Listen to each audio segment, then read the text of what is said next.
আসসালামু আলাইকুম এভরিওয়ান, তোমরা সবাই কেমন আছো? আশা করি ভালো আছো আর আমিও অনেক ভালো আছি। সবাইকে জানাই ঈদ মোবারক। তো আমার এই ভিডিওটা একটু লেট হয়ে গেছে। দিন সকালটা তো বেশ সুন্দরই ছিল, কিন্তু ঈদের দিনটা অতটা ভালো ছিল না। তো আমি ঘুম থেকে উঠে ফ্রেশ হয়ে আমি এদিকে বিছানাটা গুছিয়ে নিচ্ছি।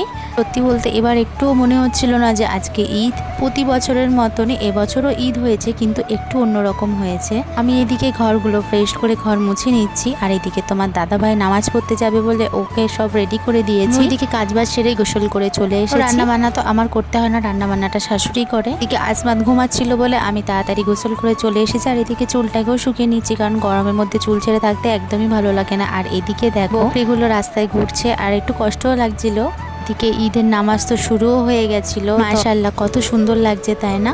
আর এটা ছিল আমার বাপের বাড়ির ওখানে ঈদগাতে নামাজ হচ্ছিল। এই ভিডিওটাই এখানে অ্যাড করেছি। আর এখানে আমাদের এখানে মানে শ্বশুর বাড়ির এখানে সবার নামাজ শেষ হয়ে গেছে, সবাই যাচ্ছিল এখন কবার জিয়ারাত করতে।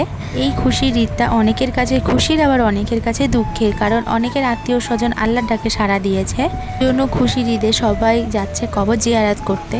সত্যি বলতে এবার ঈদটা আমার একদমই ভালো কাটেনি, কারণ আমার একটু মনটা খারাপ ছিল, আর আমি সারাদিন শুয়ে বসেই কাটিয়েছি। আর দুপুরে ছিল বাসমতি চালের ভাত আর ছিল খাসির মাংস। তো আমি দুপুরবেলা ভাত খাইনি, আমার ভালো লাগছিল। এর পরের দিনই ছিল আমার ট্রেনিং, না মানে আমার কিসের ট্রেনিং তোমাদের সাথে অবশ্যই শেয়ার করব। আর আমি অনেকটা কনফিউজ ছিলাম যে কি হবে না হবে, ম্যাডাম কখন আসবেন, কি কোশ্চেন করবেন। কিছুক্ষণের মধ্যেই ম্যাডাম ঢুকবে। তো এই ম্যাডামের ক্লাস আমি 3 বার করেছি, এর আগে ট্রেনিং নিয়েছি। এবার ট্রেনিংটা নিয়ে আমার 5 বার হবে। সত্যি বলতে এই ম্যাডামের পড়া বোঝানো এতটাই সুন্দর যে শুনতে খুব ভালো লাগে, আর একটুও বোরিং ফিল হয় না। আর তোমাদের সাথে শেয়ার করি, আমি কিসের ট্রেনিং নিতে গেছিলাম। তো আমি একটা পৌরসভায় কাজ করি, নর্থ দমদম মিউনিসিপ্যালিটিতে।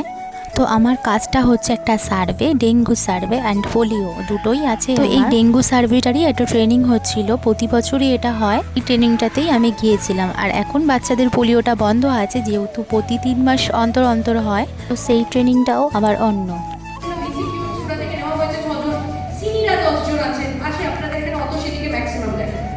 তো আসে, তো ওরা ভিজিট করে। তো এবার আপনাদের পৌরসভার তরফ থেকে ডিআরপি থাকবে, তাহলে পৌরসভাতে কোনো কোথাও সমস্যা হলে এই দুজন আছে।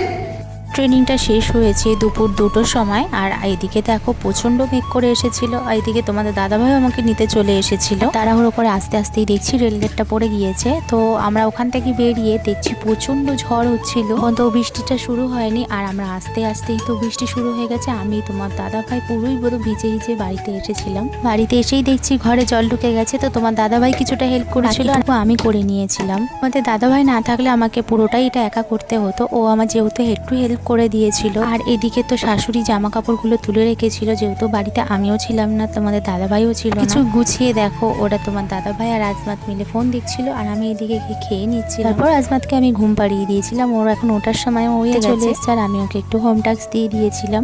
তো পড়ানো হয়ে গেলে আমি ওকে ছুটি দিয়ে আমি কিছু জামা কাপড় ছিল ওগুলো গুছিয়ে নিচ্ছিলাম। সত্যি বলতে আগের কথাগুলো প্রচুর পরিমাণে এখন মনে পড়ে, কিন্তু কিছু তো করার নেই। আগে কোথাও থেকে বাড়িতে আসতাম, হাত মুখ দিয়েই মা ভাত বেড়ে দিত, একা একাও খেতাম না, মা গালে তুলেও খাইয়ে দিত। একটা সময় পর সব মেয়েরাই একটু চেঞ্জ হয়ে যায়। তো যাই হোক, ওসব কথা বাদ দিলাম। দেখো গল্প করতে করতে আমার সব জামা কাপড় গুছানো হয়ে গেছে। তোমাদের ঈদটা কেমন কাটলো অবশ্যই কমেন্টে জানিও। তো আজকের ভিডিওটা এইটুকু।